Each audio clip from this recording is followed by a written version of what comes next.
Virtual Legality is a YouTube video series with audio podcast versions presented as commentary and for education and entertainment purposes only. It does not constitute legal advice and does not create an attorney-client relationship. If you have legal questions about the topics discussed, please consult your own legal counsel. Honestly, you don't want to be taking generic legal advice from a YouTube channel or podcast in any event. On with the show.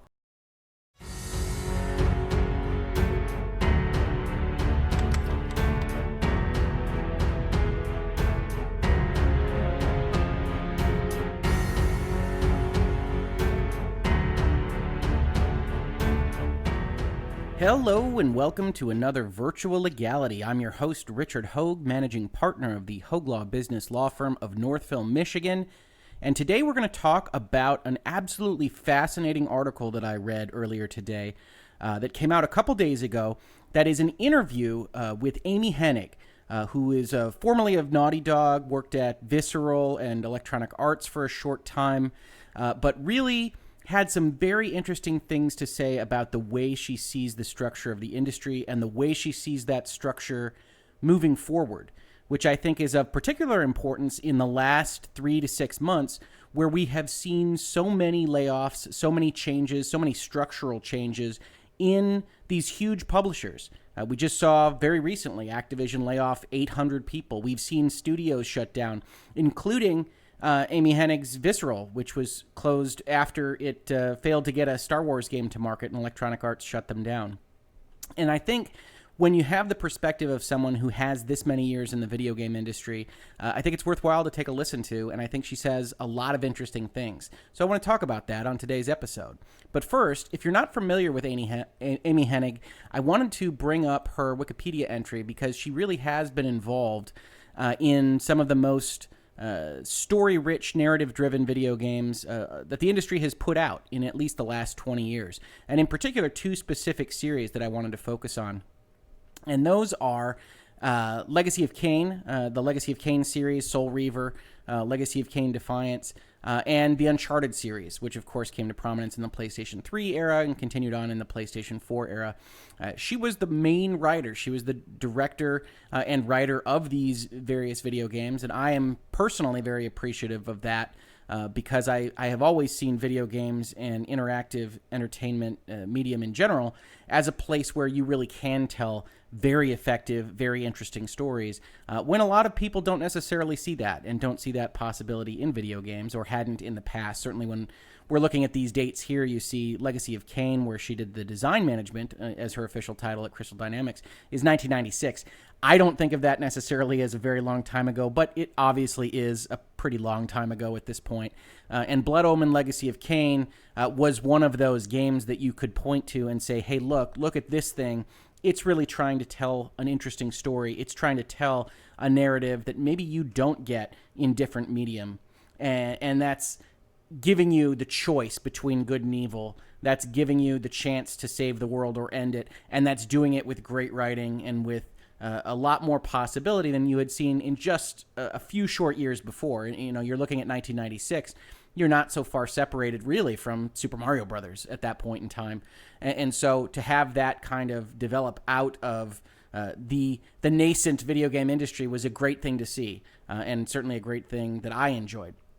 This continued on with Legacy of Kain Soul Reaver, which was actually the first time that Amy Hennig's name came to my mind insofar as knowing the people behind the games, and that was a name that jumped out because she was responsible for one of the worst cliffhangers of all time in video games. If you haven't played Legacy of Kain Soul Reaver, my understanding is that either the budget or the logistics at the studio dictated that they essentially split it in half. And so the end of Soul Reaver, which is an entire game about pursuing the Kain from the Legacy of Kain, ends essentially with jumping through a portal and a short poem and cuts to credits. It's perhaps a little bit more welcome in today's day and age where we have that high level of serialization in the products that we consume, but it wasn't expected when that game came out. And so I immediately, after finishing that game, wanted to figure out who had done this dastardly deed and not finished the game and denied us that conclusion. And it, of course, was Amy Hennig, who's listed here as director, producer, and writer. Now, it's been a number of years since then, so I think all has been forgiven. She has obviously put together a really, really good list of fantastically written games, fantastically written characters, and has been a boon to the industry, an industry that she is at least, I think, putting one foot out of after having a tumultuous last 5 years. And if you look at her history, it's really hard to blame her for that. She left Naughty Dog, it says here, in 2014, after there was some political disagreements on the direction of Uncharted 4 after the success of Last of Us. So she leaves during that time. She gets hired by Visceral to do the Star Wars games. In 2017, EA announces it's closing Visceral, and Amy Hennig really doesn't have any place to go at Electronic Arts. So it says here she announced the following June that she had left EA and started a small studio to explore options involving virtual reality games. But that's really the last we have heard from her in a professional capacity until this interview that I found so interesting. So with that as the background, this person is very accomplished, has done a great deal of work in the game industry, is someone that I personally am very thankful for having participated in the industry. She had a lot of things to say about the current structure of the industry. And so without further ado, let's take a look at this GamesIndustry.biz article. Hennig, things are clearly not working the way they used to. Uncharted creative director says mass layoffs a red flag that AAA development must change. Shift to outsourcing feels inevitable. And so this is an article that is an interview with Amy Hennig. It says, accepting an honor at last month's DICE Summit in Las Vegas, Hennig says there is at least one constant in game development, namely human nature. In her estimation, the big challenge any team faces will stem from human beings being human beings.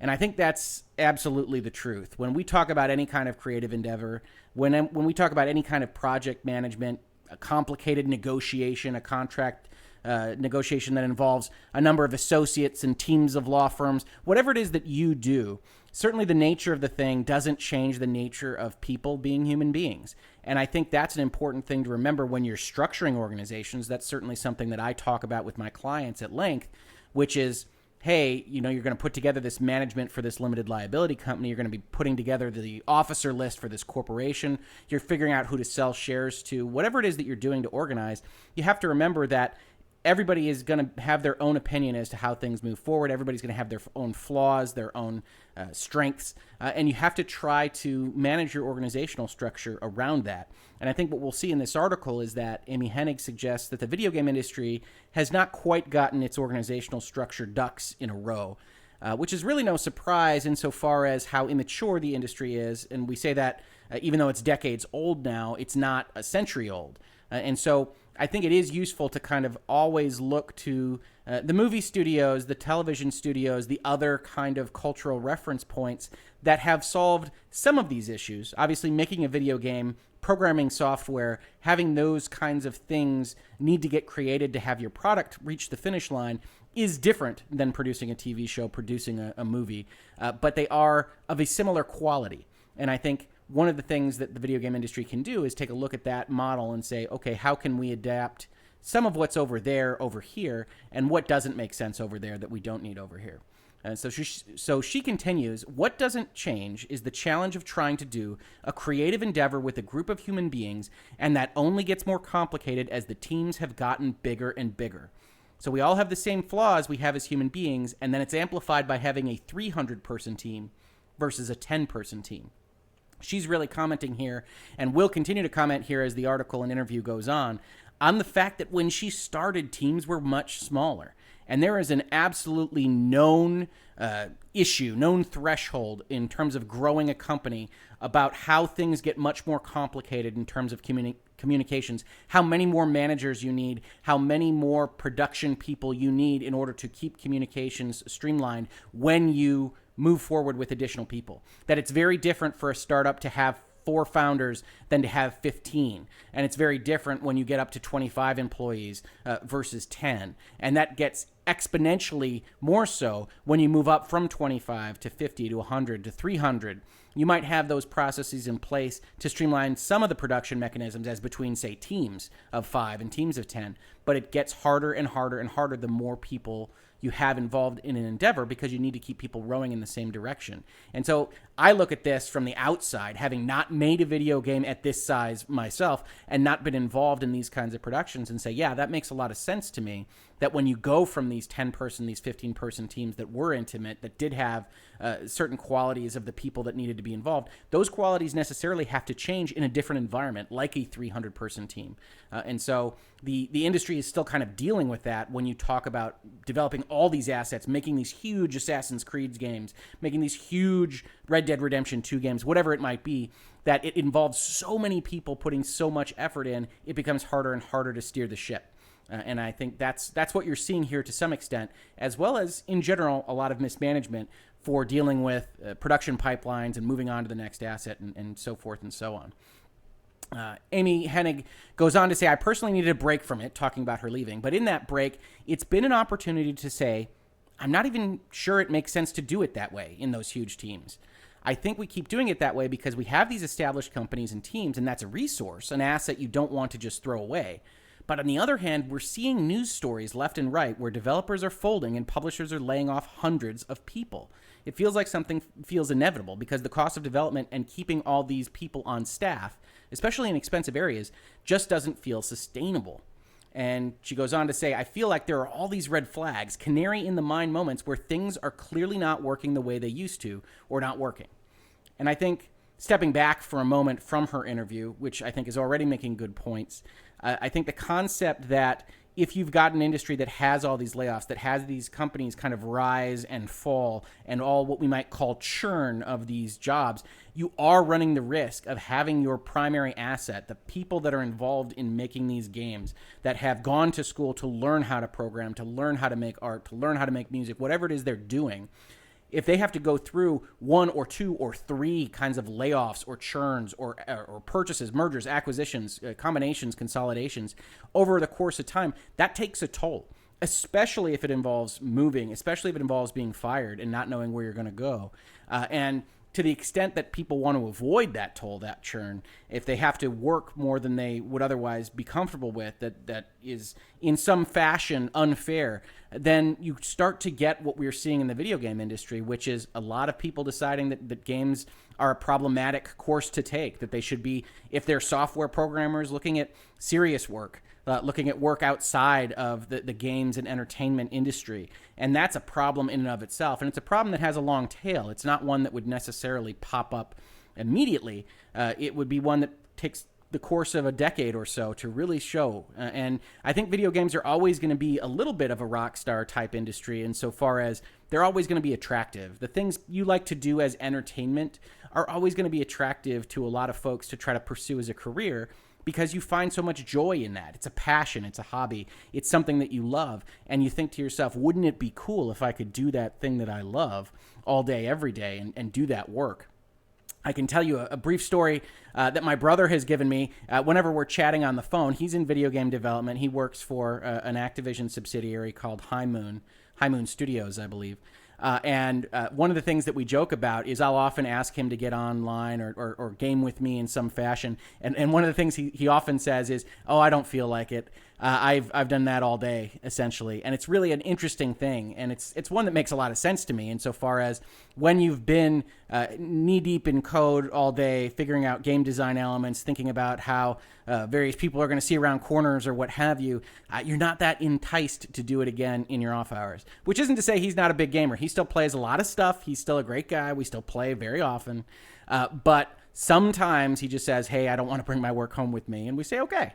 And so I do think it's one of those things where if you add onto that fact that making your passion, your fun, your hobby, your enjoyment, your work is maybe not all it's cracked up to be. If you add on to that unknown numbers of layoffs, unknown numbers of mergers and acquisitions and churn and potentially unpaid overtime and all this kind of just overall stress level with perhaps limited ability to advance depending on the structure of the organization, together with very high costs of living, as most of these studios, at least in the United States, are on the coasts in various respects, then you've got an issue with the labor pool, the labor force that you're going to have fueling your industry in the years to come.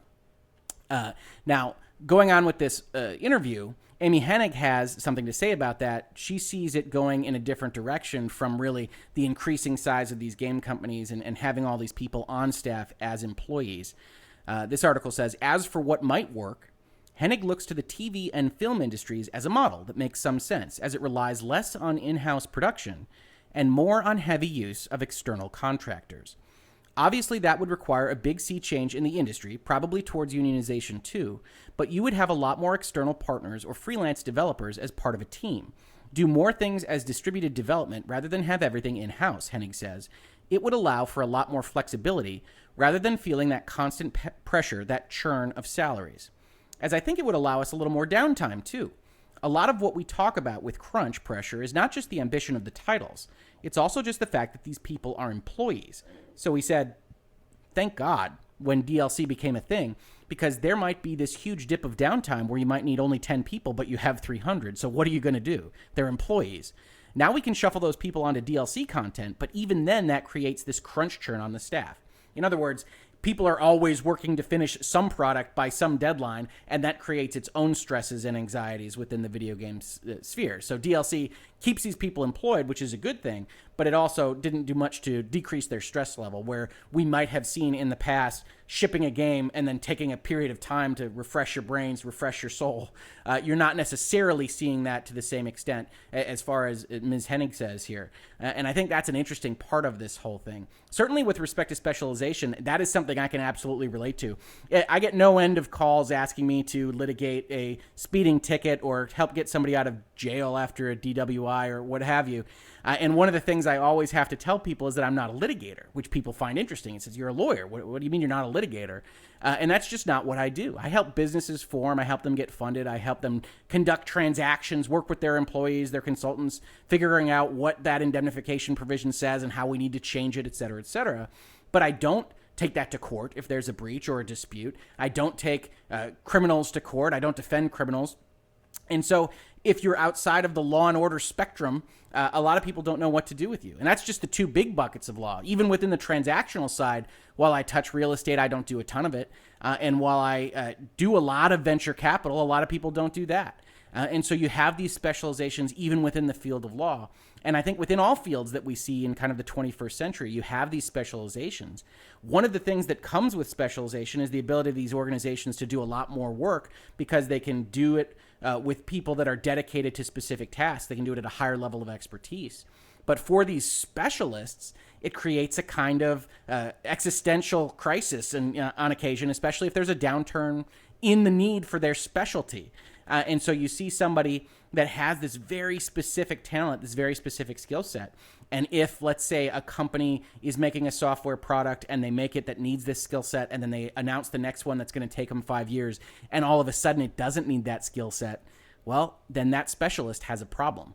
And I think it makes a lot of sense when we look at what Amy Hennig is saying here, to look at outsourcing, especially with specialist areas, and say, isn't it better for a company to specialize in light diffusion in underwater scenes, to work with the 7 games that are working on that for the next 2 years, and then move on to the 7 that announce that they're going to be working with that for the years after that, then essentially have to figure out, populate that role on an ongoing basis at a video game company that might need that for one game and not need it for the next? And shouldn't it be a better, more organized, more stable environment if you have these companies that focus on these specialties, and that these other companies, the video game creatives, essentially outsource the actual nuts and bolts work to, which mirrors to some extent what you see in movies and television studios. If you watch, say, the credits to Infinity War or Aquaman, pay special attention to looking at how the visual effects are organized, because there were, I believe my wife and I watched Aquaman this last weekend. I think we counted 19 visual effects houses that were doing various different things within the scope of the movie. That's obviously a very visual effects intensive film. But it just goes to show you, to the extent that you can break off a piece of your film and hand it off to someone that knows what they're doing with respect to any specific visual effect, that helps get your film across the finish line. while still allowing your movie studio to either work on Aquaman or work on whatever the next thing is that requires people that know how to move cameras and know how to write scripts and know how to direct scenes, rather than know how to animate underwater seahorses. And it makes a lot of sense to think about video games in the same way if you talk about these kinds of specialist areas. Amy Hennig goes on in this interview to say, this is all speculative because we're still living in a world where big companies have these giant staffs. And more, particularly for art, visual effects and things like that, we are working with external vendors a lot. It wouldn't be possible to make these big, impressive games if we weren't. So it feels like there's already a move in that direction. Whether it just becomes that we still have big teams and more external partners, or smaller teams and more things are externalized, remains to be seen. And I found this interesting because I didn't realize personally exactly the extent to which kind of outsourcing had already taken over the video game industry. So I did a little background research in terms of looking at this issue. And one of the things I found was an absolutely fascinating article from a site called The Outline, which I'm going to link over to now. And it is called The Universe Has Been Outsourced, the Unseen Labor Behind the Video Game Industry's Biggest Titles. And it goes on to talk about a very specific company called Virtuous Limited, which is a Chinese company. But one of the things I found in this article, and I do recommend reading it, it's absolutely fascinating, and it's certainly fascinating for those of you involved directly in the video game industry, because it does discuss how much of this is being outsourced, particularly overseas, and I think that's a fascinating thing that makes a lot of sense in terms of how the organization of the industry is structured, but maybe does hurt or depress the overall kind of salary levels and opportunities for advancement and kind of how good this looks as a career for someone in the United States, for instance. But what I wanted to really focus on here in this article is this paragraph that talks about how things have advanced. Now, I think this article is from 2018, so even now, this is a little bit out of date and probably has advanced further from here. In many cases, outsourcing companies have grown even bigger than the clients who hire them. Horizon's developer Guerrilla Games has around 270 employees in its Amsterdam offices. By comparison, Virtuous has 1,300 employees spread across 11 offices in 8 countries. A 2001 study found outsourcing contracts were too small and haphazard to measure, but by 2006, 40% of game studios were using outsourcers for background or environmental art. In 2008, an anonymous poll of 200 major video game studios found that 86% relied on outsourcing for some aspect of development. Today, the practice is so common that many game studios created full-time coordinator positions to manage outsourcing. In the credits for Horizon, head of outsourcing Anton Weigert appears in the first 3 minutes of the 34-minute credit sequence. Outsourcing coordinators are used by Bethesda, which makes Fallout 4 and the Elder Scrolls V Skyrim, and PopCap Games, which makes mobile games like Plants vs. Zombies and Bejeweled. So we see in that provision something that I didn't even personally realize, which is just how much these companies are using outsourcing already. That anonymous poll from a decade ago suggested that video game studios were already using outsourcing for 86% of them. And so I imagine that that number has only gotten higher because it makes so much sense. We talk a lot on this channel about fiduciary duty and what obligations management and officers and boards have to maximize the potential investment return for their stockholders and for their other investors. But certainly outsourcing, to the extent it's trustworthy, to the extent that you can get a good product at a lower price from these companies, makes so much sense for the video game industry that it's really impossible to believe that more and more studios haven't adopted this approach. And what that approach basically means for the video game industry right now is something that is an open question, and it's something that Amy Hennig is raising in this article, and it's why it's so interesting, which is, it doesn't necessarily need to be overseas outsourcing for this to make sense. Yes, you get that immediate kind of just dollar for dollar cash savings, but it can make sense even for highly expensive United States kinds of folks that are doing art direction or programming or what have you, if it allows for specialization, if it allows for a house to just focus on skin textures, and you can get the best skin textures from that company, that might be the way the industry winds up being organized in the not too distant future. And I find that endlessly fascinating. Going back to her interview, we have a few other thoughts from her that I think are also pretty useful. She says, These days, a major studio closure for a AAA publisher typically makes for a more dramatic and headline-worthy number of lost jobs. I'm sorry, this is from the article author, because they're comparing what Amy Hennig is saying about layoffs to the fact that she says that in EA, the first time in 1995, she was laid off because it shut down the studio she was working at. She estimates it was less than 40 people at the time. And then they're comparing that to what Activision just did with 800 people and Visceral losing their people, and how it's just a much bigger endeavor now. Video games are a bigger industry than it used to be. And she goes on to talk about the specialization that we started out talking about, which she says, one of the things that's changed is specialization. Now you've got character artists who do nothing but skin textures, shaders, or something like that. And somebody else does the actual model. Somebody else rigs it. Somebody else animates. That alone creates a certain amount of bloat in your staff because you have so many specialists now instead of generalists. And those are the kinds of skills that would normally be outsourced because they're so specialized. You don't need that person working full-time every day, all year long. That's a shame because I don't want to see people lose their jobs. And I think there's a number of ways the industry could go from here, and it's a fascinating thing to see. I certainly think when we look at the articles that come out about Activision or about Visceral or about any other company that's going through these kinds of extended layoffs, a number of which have happened in the very, very recent past, I think it is fair to say there is something fundamentally amiss with how these things were organized, how they were managed in the last, say, 5 kinds of fiscal years. And I think there is going to be a sea change of some kind. Whether or not that's what Ms. Hennig suggests, which is going to be kind of a specialization outsourcing with teams that are kind of locked into the creative aspects of the video game studios that essentially contract out for actually making their vision come to life, remains to be seen. But I certainly think it makes a lot of sense.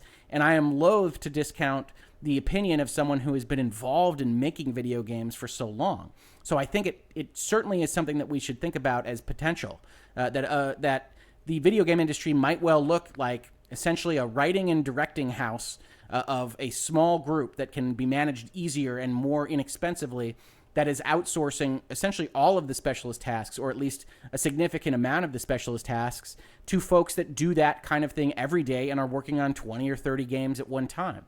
And I think that's a very interesting thing to think about because it has all sorts of implications for whether or not video gaming makes a significant career choice for somebody that's maybe graduating in 2025 or 2030, and whether or not it makes sense for them to get involved in this thing they love so much on a professional basis, or whether they should move on to a different, more greener pastures.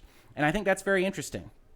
For me, I tend to think it's likely to be somewhere in the middle. I think that team sizes are going to be reduced. I think especially when you look at the kinds of layoffs that Activision had, where they did lay off 800 people, primarily, as we understand it, as at least they have described it in their stockholder and investor disclosures, people that were not related directly with kind of the coding and asset creation for video games, but instead kind of the more contextual items, whether that's esports leagues, whether that's social media, things of that nature. And I think certainly when you think about that, it makes sense if we're going to specialize on an individual basis for these studios, for these publishers, to individualize on an organizational basis, to essentially specialize the fact that they make video games over and above the fact that they make websites, or that they coordinate on Twitter, or that they run sports leagues, or things of that nature. Much like we saw decades ago with respect to consolidation, where you had oil companies own movie studios and vice versa.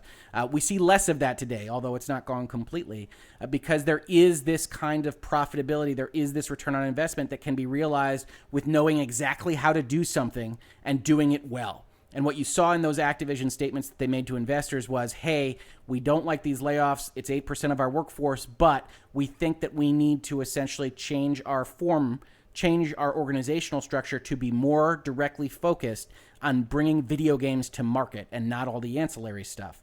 And I think that is the kind of thing that you see Amy Hennig describing here, which is these companies essentially shucking off these other responsibilities that they've had and trying to focus more specifically on what makes them special. Why are their video games good when others might not be? And I think that that does live, to the extent it lives at all, in very specific kinds of art, whether that's writing or direction or the actual art being created. I think it does mean that you could potentially run a company in the video game industry with a smaller team, with a lot of help from outsourced studios and with people in that smaller team that are managing those relationships. Because a lot of the scandals that we've seen in video games or movies or television in the recent past have been an outsourcer somehow sneaking in something that maybe doesn't look very good for the company that it's making it. And so I think that is going to be a continuing story. We talk a lot about continuing stories on this channel, but certainly the effect of outsourcers on the industry, what the industry winds up looking like in this year and next year and the next 5 years is something to pay attention to. And I highly, highly recommend checking out that Amy Hennig interview for yourself if you're at all interested in this kind of thing. I think it has tremendous insight as to what she has seen in the current industry, what the industry might look like in the future.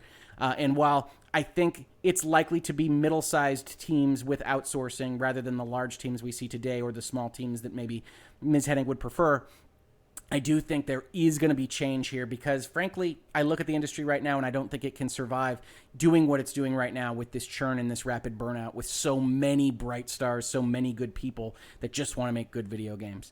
And so that's my 2 cents. If you like this video, please do like it. Please subscribe to this channel. We talk a lot about these kinds of things, whether it's in respect of information technology or software or video games directly.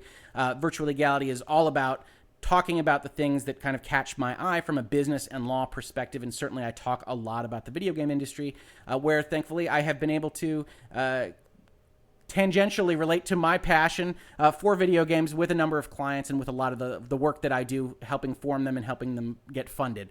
And so I get to enjoy the industry a little bit from afar and have a channel like this one while not going through the same issues that I know so many people involved in the industry have to go through on a regular basis. And I very much hope they don't have to go through as often in the near future. But again, if you like this, please do like, please subscribe. Thank you so much for watching this on YouTube or for listening to it on a podcast, and I will catch you on the next Virtual Legality.